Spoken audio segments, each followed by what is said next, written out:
Good morning, everyone. Welcome to the Counsel Code, a podcast series from Volody. I'm Milind Kapile, VP of Sales at Volody. Volody is a legal tech software company started in 2016, and our solution portfolio includes contract lifecycle management, litigation management, and insider trading software. This podcast series aims to offer a legal community valuable insights through the conversation with the top legal expertise.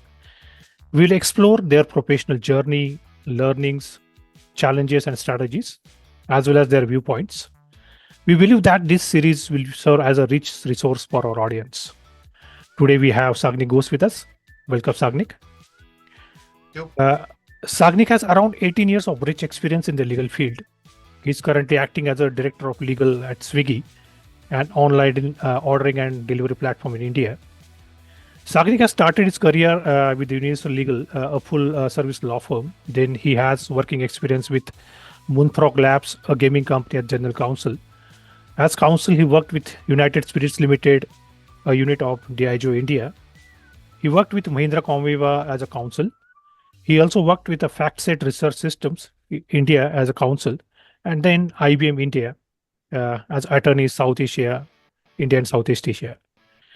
Sagnik also provides pro bono general counsel level services to a number of micro and small startups.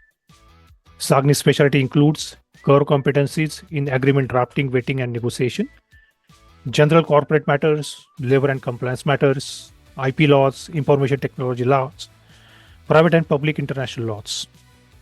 He's an excellent team player and a pleasant disposition and remarkably easy to work with. Sagnik is also passionate dog lover and is a founder and investor. Those Woof Guys, a startup for dog nutrition food. Thank you, Sagnik, for taking time out to join this podcast and looking forward to a great conversation. Thank you, Milind, for having me on the podcast, and it is indeed a great honor to be conversing along with you and the larger Volody ecosystem in order to get and understand some of the viewpoints of some of the legal luminaries that exist in the Indian ecosystem as of today.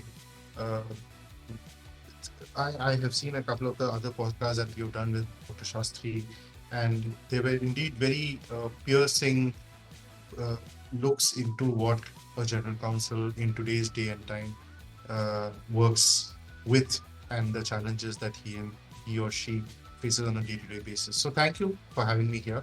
And I look forward to having this conversation with you as well. Thank you very much. Indeed. So, Sagnik, my first question is, of course, the general question. How did you get in the field of law? What drives your passion for it and what motivates you? It's a very interesting question because none of my extended family as well as my predecessors have ever been in the field of law. My father's a doctor. My uncles are all engineers. Mm-hmm. And even before that, my grandfather was a scientist. So it was all a happenstance and a very happy coincidence that on the year that I graduated, 2001 from ISC was the year that Dr. Menon had decided to open up National University of Juridical Sciences in Calcutta. So that was the second year. 2005 was incorporated, and 2006 was when I decided to give it a shot, primarily because as a 17, 18-year-old kid, I did not really know what I wanted to do, but what I knew was that I did not want to become a doctor. Primarily, seeing my father slog for 17, 18 hours, 7 days a week for 20 years. It's very stressful then. So then I decided to give law a shot, and by happy coincidence, I got into one of the most premier law schools in India, and then I graduated in 2006. Mm-hmm. And then from then on, I've been just working towards increasing my knowledge base. So getting into law was a happy coincidence because I had never really given law a thought per se. But once I got into law and once I saw the intricacies of what law can do, not just for individuals who are suffering at the at the various vagaries that the Indian court system can provide to them, but also from a in-house counsel perspective, what kind of value system I bring to the table, which will help my in-house clients succeed with their business endeavors. So it's been a happy and a very fulfilling 18, almost 19 years at the bar in the judicial system, and working with a number of legal as well as business luminaries in various capacities across different forums and across different industries. I hope that answers your question. I'll be happy Yeah. to. Thank you very much. Actually, of course, that's very interesting to know because a doctor always want his son to become a doctor, but that's very interesting. There is a very different, you choose actually different journey altogether. My next question to you is that can you share your journey in the legal professional, highlighting some key roles, and most importantly, how did you tackle the first 90 days in various new roles? Yeah, so I mean, there are different ways of approaching a legal career, so to speak, as an in-house counsel or even as an external counsel in a large law firm or as a practicing attorney, right? You can choose to super specialize, Mm-hmm. where you can choose an industry. So, for example, in information technology or ITES, or you can choose, say, for example, telecommunications industry, or say, for example, FMCG, right? Or large hyper growth companies like a Swiggy or a Zomato, etc. And you can choose to be in that sector. I, however, chose the other path where I chose to broaden my horizons over different sectors, whether it is the information technology industry with IBM, or Mm-hmm. whether it is the FMCG industry with Diageo, whether it's a hyper growth company like Swiggy Mm-hmm. in that I have been fulfilling over the last 3.5 years inside Swiggy. And the reason I've chosen to do that is not, I mean, that what is sauce for the goose is also sauce for the gander, but not always should a professional choose to grow this way, right? And that Yeah. largely on the personal preferences of the individual who chooses to grow his career in a certain manner. Um, the I think coming back to your question, the most important thing that one needs to understand, especially as an in-house counsel, is that in the first 90 days, you need to drill down into the very basics of what the business is. How Okay. does it generate money? Because at Okay. the end of the day, everything goes back to sales. Everything goes back to how the salesman on the ground, when he's moving from one uh, modern trade outlet to one modern trade outlet, or one general trade outlet to one modern trade outlet, what are the mechanics that work in order to make the sales happen? Correct. And so therefore, and I'm talking about an FMCG company over here. We can talk about distribution from a digital market also. So, for example, if you're working for a gaming company, what are the different distribution channels that you have? Are you a publisher yourself? Do you rely on other publishers to publish your games for you? When that happens, do you rely on an Apple platform or an Android platform or a traditional platform like an Electronic Arts Games platform in order to publish all these games and thereby distribute your product?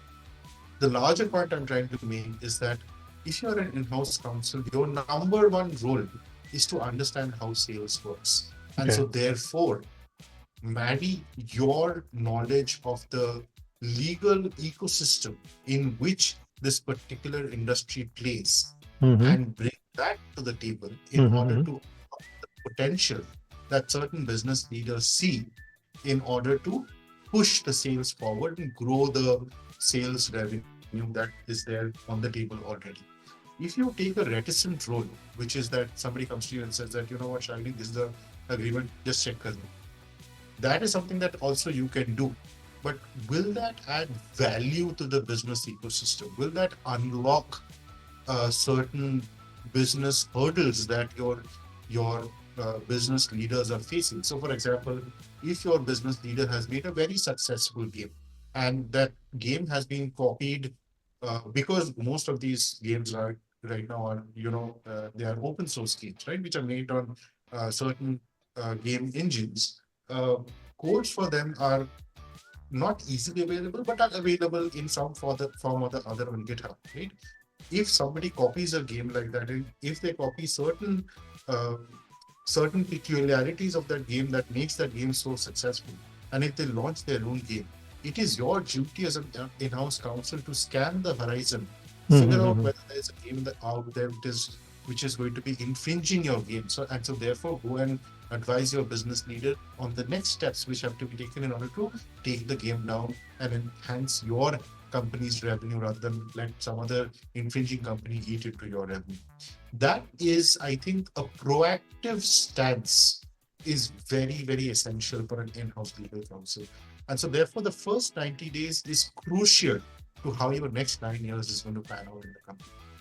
If you understand the mechanisms and and the locks and the keys which make certain machinations tick inside the company, you are well set to become an entrenched part of the company, which is going to provide very high quality legal advice to your business stakeholders, and not just your business marketing, etc. All of these stakeholders. So I think that learning is a very steep curve. If you are in the same industry and if you're moving from one FMCG company to Correct. another FMCG, then it's not a very big difference. But if you're moving from one industry to another industry, I would say that is where you need to focus all your energies to be able to make that learning curve and then bring your legal understanding to the forefront. Very rightly said. Actually, it's very essential for anybody, or maybe especially in legal firm. Basically, they need to understand what business we are into. The key differentiation between when you are an external legal counsel and when you are in-house, right? As an in-house legal counsel, you know the mechanics that will play out when a certain decision is taken to, say, for example, release a certain feature on your product or release a certain marketing campaign, right? And so therefore it is your responsibility to work with the external legal counsel who brings a lot more of generalized legal knowledge onto the table to be able to fine tune his legal output that he has in order to make that into that tool that is going to be used to give your advice to your business stakeholders, right? So that is, I think, the key differentiator when you're an external legal counsel role. But even then, even if you're an external legal counsel and you are working and you've freshly joined a law firm, your number one priority should be learning how revenues are done. And that is going to be twofold, right? Learning how revenues are done from an internal client perspective, because you are going to be a revenue generating member of the legal fraternity inside a law firm, and understanding how revenues are generated by your external legal clients. So if a company comes to you, your number one priority should be able to understand how that revenue is generated and therefore contour your legal advice to a way in which that is the most pertinent legal advice that can be given while not hampering their revenue generation capabilities. Correct. So I think that is the key learning. That's interesting. That's a very key insight. So my next question is again related to the same question, an extension of the conversation we had. How did you work and support the internal stakeholders at the CXO level and the function like sales, finance, procurement, HR teams? Maybe you can share some of the notable experience. Milind, so I think that's a very interesting question, primarily because as an internal legal counsel, traditionally you have most often than not, you have been looked upon as a cost center, right? Right, correct. Somebody who has to be on the payroll because they have to safeguard the interests of the company, but who necessarily does not add to the bottom line or the top line of a company. Correct. In terms of, but that has slowly changed over the years, right? So when nowadays recently in the new age companies, as also in traditional companies, I think it has become norm for the legal counsels to have a seat at the table as far as operating plans are concerned, right? So whether it's a quarterly operating plan, a half-yearly operating plan, an annual operating plan, figuring out which feature is going to be rolled out when, figuring out what is the total expenditure and effort which is required for a feature to be rolled out, what marketing campaign goes live when, what is the content of that marketing campaign, how a specific feature rollout for a particular cohort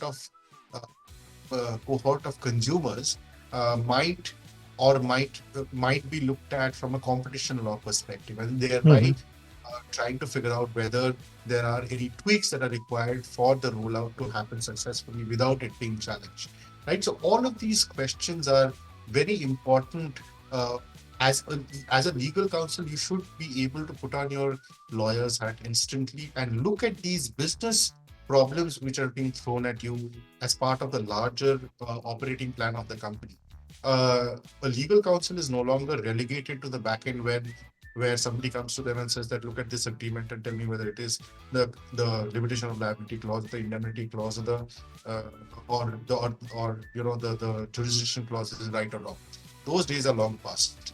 Now is the day where you have to be progressive. You have to sit in on those meetings, look at the kind of rollouts that are happening, drill down granularly into some of the key rollouts which you think might become a legal challenge and thereby affect the fortunes of the company. And so, therefore, work very closely with the CXO, whether it's the CFO when they are rolling out a financial, feature of any product that they are rolling out, or they might be looking to mark up or mark down some of the costs of the products that they're rolling out into the market. Or it might be your chief marketing officer when they're looking to roll out certain campaigns, whether they are, as part of the FMCG company, if those campaigns are sustainable in certain cases. So, for example, if let's take West Bengal and Odisha, right, where delivery of alcohol is permitted, right? So, can you do a campaign in West Bengal and Odisha which is going to be restricted to the stores, inside the stores, and probably outside the standees as an alcohol company? Or can you do that pan India? If you're doing that pan India, can you do that? Also do that in canteen stores or not? So questions like these keep coming up, and you, as the responsible officer of the company, should be in a position to sit down over there, look at the campaigns, look at the uh, products, look at the contents of that campaign, and be able to give a balanced answer as to whether this can or cannot be done. Now, is it possible that you are the absolute authority on everything all at once? It's not possible. Yeah. Right. So therefore, there are certain occasions in which you have to say, you have to push back and say that, you know what, I don't know the answer to this right now. I'm going to come back.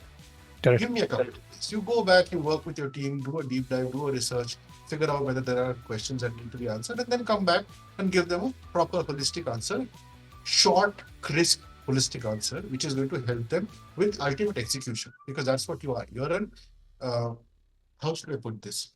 You are a facilitator, right? At the end of the day, you facilitate certain plans being executed on ground without legal challenges being legal challenges being provided to your company, and so that's what you will be good at doing.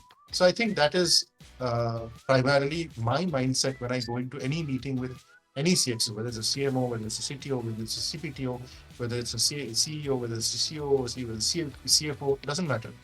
Your mindset should always be one of problem solving, and that is, I think, a very key aspect of an in-house legal counsel that everybody should bring out to the table. You should be a problem solver. Yeah, correct. I mean, we have seen basically how the legal function has been evolved over the year. It's no more isolated function. It's no more a very reactive function. It has to be proactive function.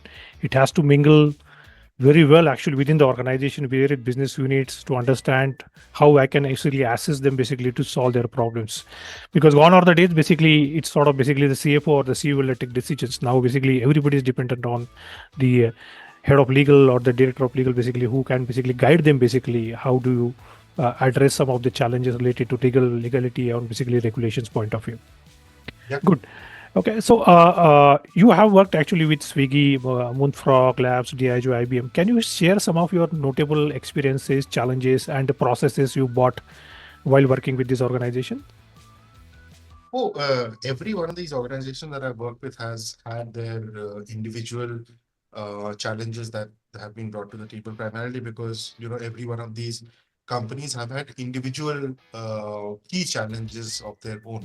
When you were working with a company like an IBM, that was a behemoth in the IT and IT services industry, it was always a challenge to find newer ways of generating revenue, right? And it's not just at that point of time, it was $100 billion company. So therefore, how do you push the boundaries of a company which is such a large and complicated company to ensure new ways of getting revenue are unlocked from a business services standpoint? And so therefore, any new opportunity that came our way, whether it was at that point of time, whether when a new telecom industry was setting up their absolutely new telecom backbone inside the country, or whether it was in the case of Diageo, when because alcohol is such a taboo subject in India, Yeah.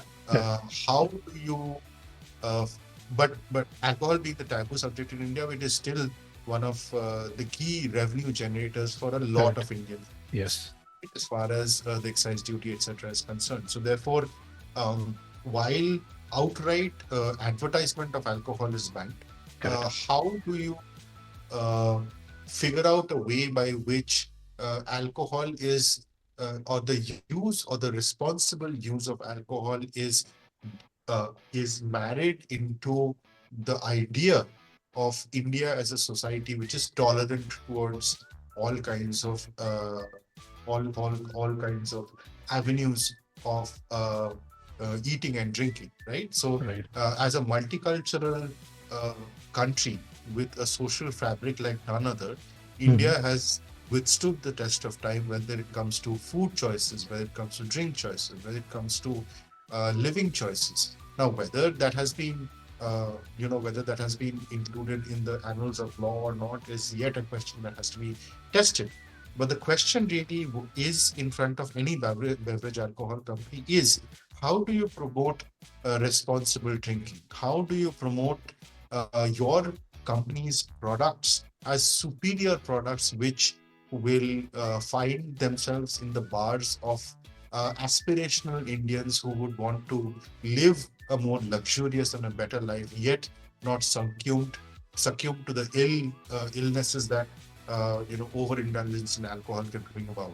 What are the key challenges that you should be able to address when you work with a taboo industry like alcohol, and how do you uh, work continuously with the Indian red tape, the bureaucracy, in order to Yeah. bring about the social change? Social change does not come about overnight, right? So you have to work with the change makers in order to bring about that change in perception that yes, I understand overconsumption of alcohol is bad, but not everything about alcohol is bad.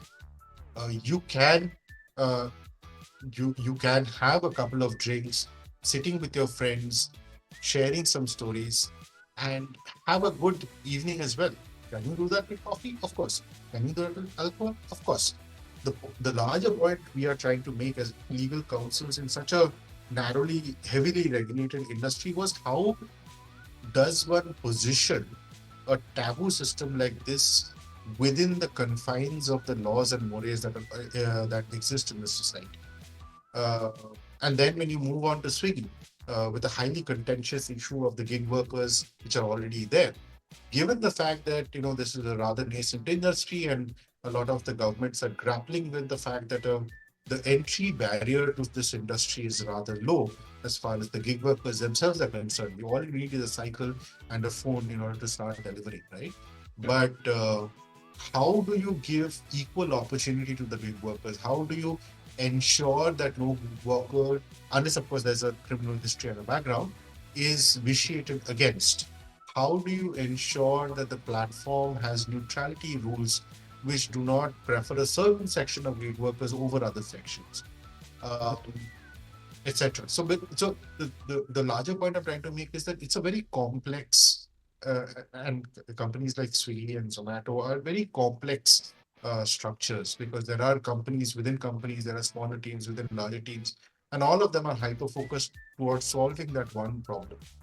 Whether it's and when they try to solve that problem, a million legal questions come to the forefront, and it is your job as a legal counsel to be able to sit down and solve those problems from a legal perspective as best as you can, right? Correct. So Yeah. yeah, so I think that is the mindset I go in with. That's very interesting, and that's a different insight we are able to see today. Actually, thank you very much. So my next question is: legal professional is always a stressful and hectic life. So, what principle you follow in your personal and professional career, and how do you maintain your healthy work-life balance? Work-life balance, I think, Milind, is a concept of the past. I think work-life integration is more like it, right? And I would say that companies like Swiggy, companies and forward-looking companies who have made work from home and work from office a hybrid model uh, are indeed at the forefront of bringing about this Yeah. revolution change in the working industry. Primarily because it's it's strange that we only look at Saturdays and Sundays for rest anymore, and we look at Mondays and Friday. Monday to Friday, I will have to be in office, and Saturday and Sunday, I will have to be resting. That shouldn't be the case. Primarily because you and what do I mean when I differentiate work-life balance and work-life integration? Work-life balance is when you think about Monday to Friday I'll work very hard, and Saturday and Sunday whatever errands need to be run, parents need to be taken out, the wife needs to be taken out, the kids need to be taken out, the dogs need to be taken to the vet, etc. But that shouldn't be the case, primarily because your parents can fall ill anytime, your child can fall ill anytime, your partner may need to fly out of the country anytime. You might need to take your dog to the vet because he or she might have eaten something which does not agree with his or her system. So therefore, you should be in a position to work whenever you can work. Correct. And whenever you need to take an off, you should be in a position to take the off. Correct. What do I mean? I mean that irrespective of whether it is Monday, Tuesday, Wednesday, Thursday, Friday, Saturday, Sunday, doesn't matter. If you have been assigned work, you finish that work. But if you can't finish that work because you have to take your dog to the vet or your wife to the airport, then you happily take off. And you go with your wife to the airport and you spend time with her there, see that she has, boarded the flight properly to her flight to Germany, and then come back and then take that day off and then start work the other day so that you can deliver your time. That can be a Monday, that can be a Wednesday, that can be a Sunday. Can be a day. Yeah, correct. So that is what I'm a big proponent of. Even now, I devote whatever time that is required of me by Swiggy. I devote that time, which can be 12 hours, 14 hours, whatever it is. Okay. And then whenever it is required for my portfolio companies where I have invested in, I spend the rest of the time working with the founders and with the co-founders of those companies to be able to take stock of where those companies are, how they're doing as far as their revenues are concerned. And that can happen over the weekends. Sometimes it can happen late at night on weekdays as well. So that is work-life integration for me.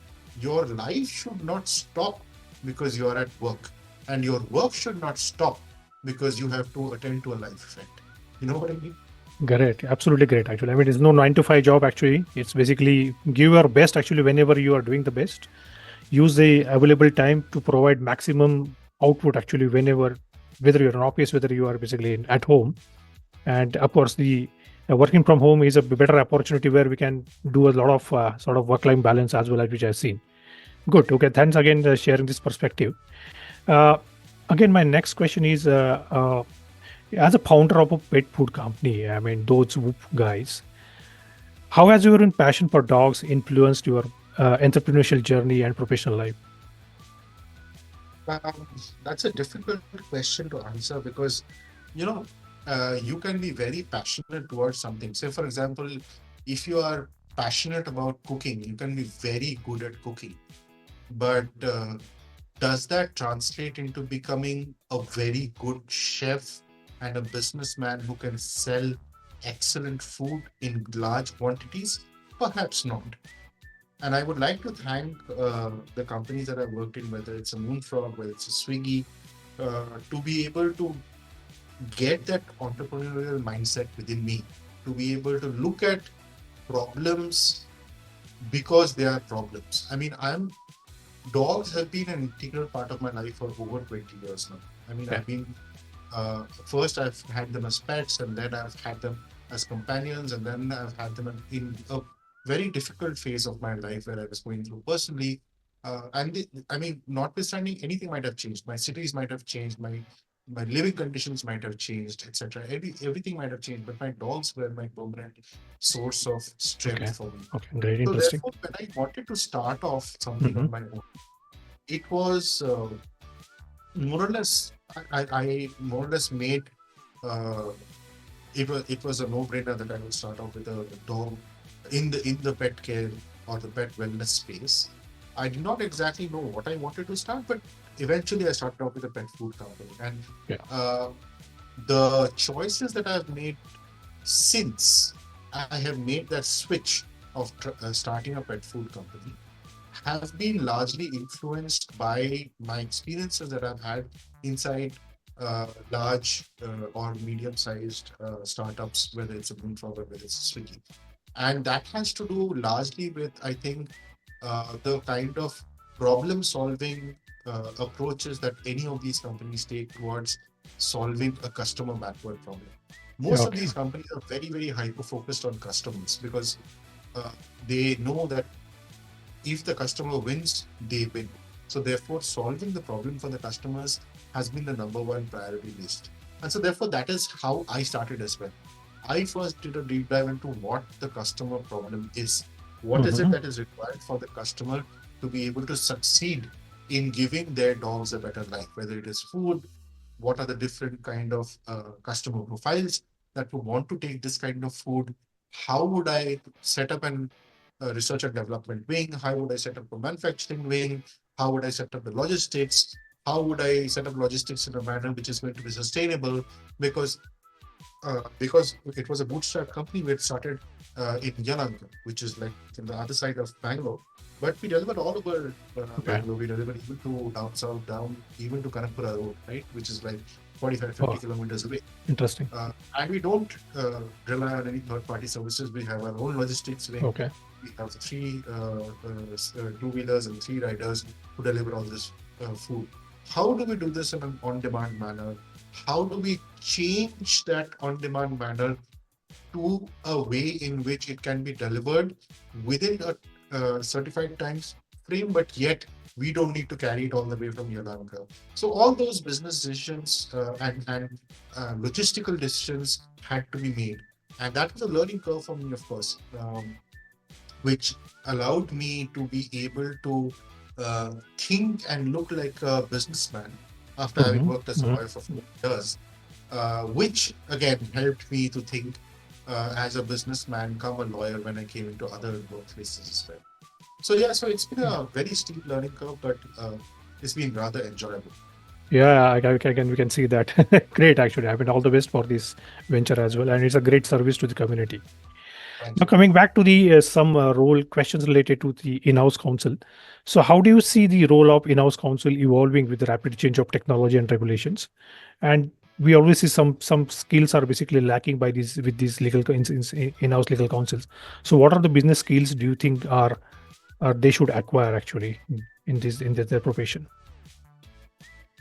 I see. I think if you've been in the profession for 15, 16, 17, 18 years, you pick up on some business skills yourself, right? Right. But I think what is most important is what I had initially started off with, which is that as a budding in-house counsel, you should be able to, in the first 3 months, or whether it's your first job, your second job, or your third job, your fifth job, in the first 3 months, it's a clue. It's a crucial learning opportunity for you to be able to sit down and understand the uh, revenue generation opportunities for the company, Right. whether it is the existing products and broadening its base, or whether it is new products and what challenges it has to a go-to-market, or whether it is products which have been pitched probably 3 years down the line, and what are the legal challenges that you have to overcome in order for that product to actually go live and then go to market and start generation of revenues. So understanding this revenue cycle, understanding an investor mindset, and understanding where, in what capacity you should come in and give certain legal inputs in order for the product to succeed, or uh, for your business counterparts or aspirations to be successful, Right. is a key learning aspect that any in-house legal counsel uh, should acquire. Okay. Now, I think, and I think we can have a broader discussion on artificial intelligence Yeah. as well, and large language models. Correct. Uh, I think large language models and artificial intelligence will play a key role as far as learning abilities of any in-house legal counsels is concerned. What I know for certain, and I'll give you a brief example, right? A few days back, I just wanted to check how ChatGPT 4 does if I ask them to draft, like I say, like a slightly complicated services agreement, which has a storied limitation of liability clause, which will probably give liability for certain kind of conduct and not give liability for certain kind of conduct. It had come up with a first draft, but I found that, and that's primarily because I've been in the system for about 18 years now. I found that there were very many aspects of the draft which were missing as far as an experienced legal counsel and an experienced legal eye is concerned. That's primarily due to the fact that large language models has so much of data to sift through that sometimes the best, the best that they can do is to find generic data and come back to you with that. That is where I think the legal counsel should be very, very careful as to usage of artificial intelligence and large language models. If they are using AI to learn different aspects, say for example, if they have set up a task with ChatGPT-4 which goes around collecting the different kind of regulations which have been drafted by the different states for the gig workers, and collects them all into one table and keeps that for your next day for you to be able to get up and start reading and assimilating the information yourself. That is something that an AI can do very well, because it is just collection of data and collection of data. But if you're asking, as an experienced legal professional, if you're asking AI to sift through data and make a clause for you, that shouldn't be done. Primarily because that is where the human intelligence comes into the forefront, where human intervention is key, right? Because you have business context. You know that the person you're negotiating with has $200 million which he needs to pay in debt. You know that the person you're negotiating with has a high value IP which you would very much like on your books. But you also know that there are certain debts which he has taken as term B and term C loans, which even if you throw money at it, will probably not be serviceable. Correct. Therefore, how do you draft a clause which is going to appropriately protect your back while giving certain monies that will be able to acquire his IP? That is the context that a human intelligence and a human intervention can bring. So therefore, I would say that a legal counsel going forward, if he or she uses AI to be able to collect information, collate information, and then digest it at his own pace in order to be able to bring that information to the forefront, that is where the legal counsel will survive and will do very well. But otherwise, it is going to be a challenge. Learning of the business, learning of revenue opportunities, and correct usage of AI are key. Should be key in the next 3 to 4 to 5 years, I would say. Yeah. So in short, you are saying basically AI is no more basically as a threat, but it's basically going to assist the legal fraternity, right? It depends. If you're in the legal outsourcing industry, right, where it is just you've got 5 different templates, and you have a new template which has come in, and that new template has to be measured with 5 templates, and the clauses which do not match will have to be highlighted and sent back to the company. Those kind of jobs are not going to exist anymore. Legal process outsourcing, etc., as an industry will face a serious threat from AI. Okay. But if you are a seasoned lawyer who depends upon his intellectual abilities to be able to provide very sharp, incisive decisions to his clients' problems, that is where at least in the near future, I don't know what AI is going to morph into probably 5 years down the line, but at least in the near future, I don't see AI disrupting that very small portion of the legal practice. That is where I think I wouldn't say safe. Nothing is safe anymore, but I would say you're reasonably well placed to be able to continue providing services in this sort of a scenario. Correct. We are being a contract lifecycle management company. Also, we use the AI extensively, and most of the functionality are inbuilt developed by us, and that is also very much assisting actually all of legal users, legal team members actually, right from drafting of a contract, managing it, basically clause suggesting it, basically finding out the missing clauses. We also help basically to do this sort of uh, obligation management also through the AI technology. So, past you must have used the contract lifecycle management in your earlier organizations also. So, any sort of basically experience you wanted to share, basically how basically this effectiveness of contract lifecycle management in the legal team members what we use. So CLM is very, very important as far as the success of any contract, any legal team inside any mid-sized or large-sized company is concerned. And primarily that's because, see, people look at contracts as pieces of paper, right? And largely, I would say 95% of the contracts really don't go into dispute. But that Yeah. 5% contracts which go into dispute, if they are badly drafted contracts or badly managed contracts, where the termination notice has not been sent, even if it has been sent, it has not been acknowledged. Even if it has been acknowledged, the money has been sent into a wrong account because this person has sent over a WhatsApp saying that this is my correct account number. So you send it on that account. So therefore the auditors come back and say, what account number is this? Where did it come from? All of these can be put into place if you have a robust CLM in place, which is Hmm.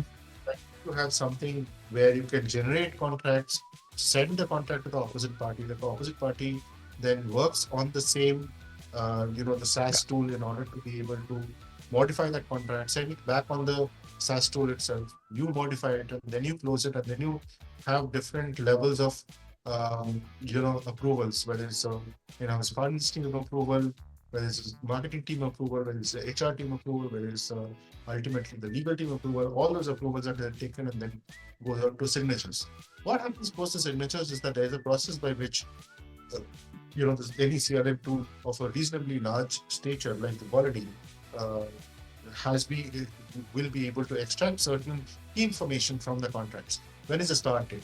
When is the end date? When can the companies suspend the contract? When can the companies, terminate the contract? What are the key limitation of liability terms? What are the key indemnity terms? What are the key termination terms? Correct. Right? What are the key terms based on which the indemnity will be able to kick in? Right? So Correct. every one of these terms are then captured, and then at the click of a button, any legal counsel, and that is where institutional memory does not really play any play any role as well, right? Because everything is captured on the machine, right? Correct. So therefore, even if a new counsel comes in and he or she familiarizes herself or himself with the Volody systems for about 5 days, at the click of a button, he will be able to look at all these data and will be able to accurately counsel their business counterparts by saying that, I've taken a look at this agreement. These are what the key terms are. And I think Correct. this is where you should be focusing on to ensure that your company comes out without a scratch. So that is, I think, CRM is very, very important. I think uh, the importance of it is lost sometimes, primarily because, the founders, and I can empathize because I've been a founder myself. Founders are so busy in trying to figure out what the product is going to be, what the product market fit is going to be, whether there's going to be any revenue that's coming in, figuring out who their co-founders are, whether their co-founders are as driven as they are, figuring out by a way by which the key inside team is built, that they forget that legal and compliance are two of the most complex landscapes out there. So therefore, getting their legal and compliance, at least as an even as an outsourced function, somebody whom they can rely in with on life, is one of the key things that need to get done as far as the incorporation in the company and then post incorporation compliance are concerned. Because one bad, um, what should I say, litigation or Yeah. one bad regulatory nightmare, and the company can go Yeah. bust. Look at what Absolutely. has happened with Paytm. Look at Correct. what has happened with Byju's. I mean, they were beacons as far as the Indian startup ecosystem was concerned. But, and I'm not bashing them.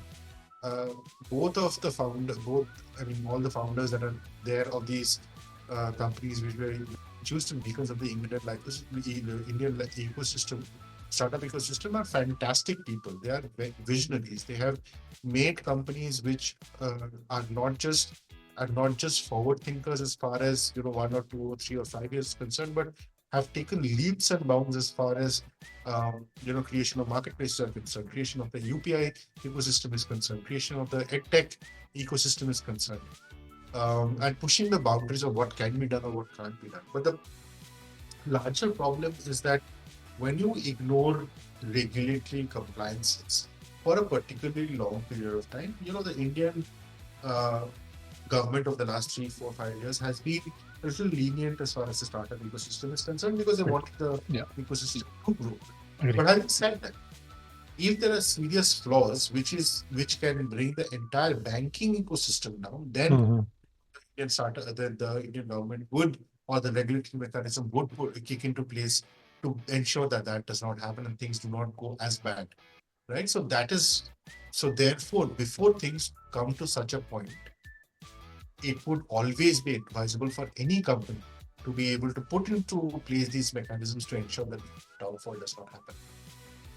Yeah, that's good actually. I mean, thanks for this insight actually, because contract lifecycle management is no more sort of basically nice to have product; is a must to have product, which manages complete your governance, risk, and compliances for any type of contracts across the organization. So, before we wrap up, any sort of guidance you want to or mentor the audience actually over here? I don't think I am in a position to mentor anybody. I am so insignificant, and uh, being part of the larger general counsel ecosystem, I've gotten to learn so much from my seniors and my peers at every one of these forums, whether it's a startup ecosystem forum that I have been to, or it's a roundtable conference that I've been to, Mm-hmm. having had fantastic bosses in the past, somebody whom we can rely upon whether when the chips are down in order to get myself some insights into what the upcoming legislations are. Having made fantastic friends in the law firm Okay. ecosystem, Mm-hmm. uh, some of them are senior partners and partners at national level and even international level law firms. Okay. I think what you need to do is um, any in-house counsel, I think, would be better off if they network. And what do I mean Okay. by that? I don't mean network for networking's sake. I mean network where you have the opportunity to sit down and talk to the legal luminaries of the legal world. Mm-hmm. Um, when you speak to any of these general counsels of these very large firms, whether it's an NVIDIA, whether it's a DLF, whether it's Zepto, whether it's Blinkit, whether it's Swiggy, whether it's Zomato, whether it's any of these large new age firms that have come up, or even the old class firms that are there, whether it's an IBM, whether it's a Weinberg Viva, whether it's Diageo, you get to understand how a general counsel's brain works. And they are fascinating individuals, okay, because Mm-hmm. they have to straddle the very complex roles that a CEO, a COO, a CTO, a chief product officer, a chief human resources officer has to play, because all these are very diverse roles. Yeah. Correct. And at the same time, they have to straddle the universe where every day, whether it is politically motivated or whether it is otherwise, some new law or the other is coming to the forefront. And to marry these two worlds is a Herculean job. That's correct. Anybody who has been a GC for long enough uh, knows how to do this well. And so, therefore, understanding, sitting down with them, picking through their brains of trying to analyze how they arrive at a problem and how they solve the problem. I think one of the key qualities of any individual which often gets overlooked is the quality of agency. What do I mean by that? If you hire 5 people, and if out of that 5 people there is one person to whom you need not even say anything, but if that person goes on the ground, talks to 5 people, finds out the problem that those 5 people has, and without you directing him, goes ahead and solves those problems for them without consulting you, you know how much smooth that the entire ecosystem becomes. That is, I think, one of the key responsibility areas of a general counsel.